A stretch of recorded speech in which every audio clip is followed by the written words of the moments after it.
Olá! Hoje a gente vai desvendar um livro que sempre gera muita conversa, A Batalha de Todo Homem. A ideia aqui é entender passo a passo qual é o plano de batalha que os autores propõem para o que eles chamam de uma luta pela pureza sexual. Olha só, o livro já começa jogando uma pergunta na mesa que define toda a discussão.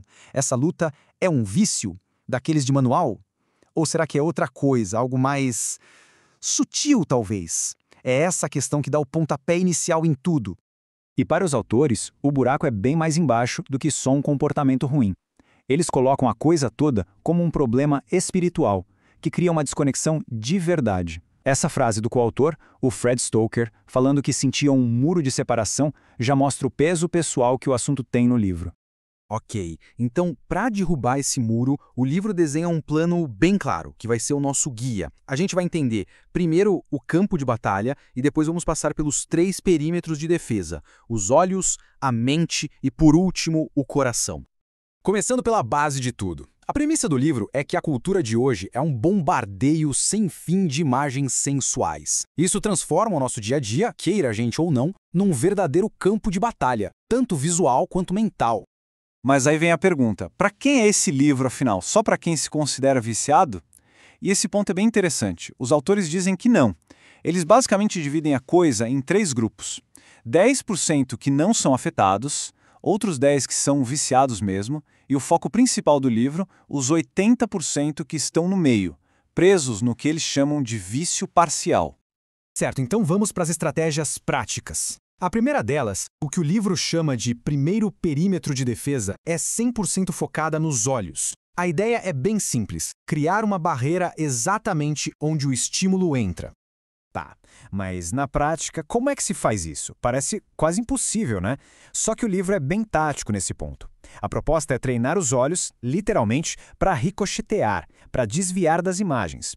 E as dicas são bem concretas. Tá passando um comercial? Muda o canal.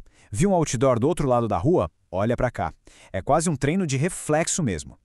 E esse nível de compromisso soa radical de propósito.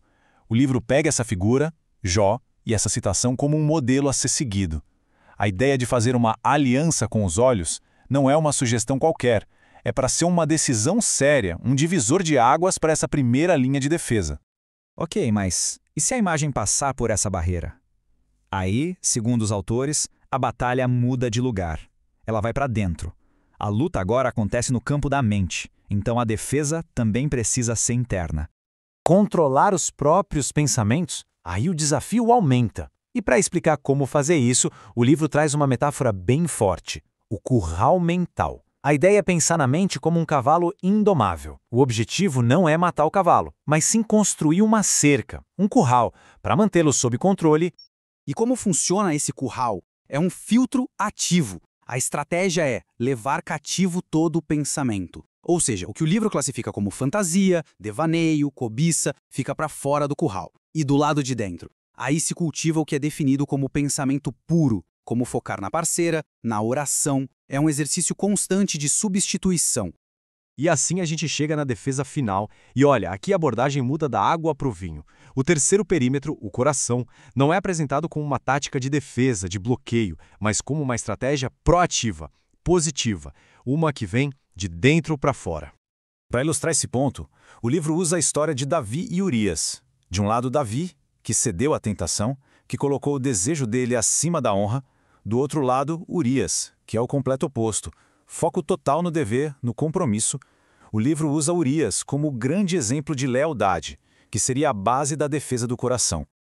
E para dar o peso emocional necessário para essa lição, o livro usa a parábola que o profeta Natã conta para Davi.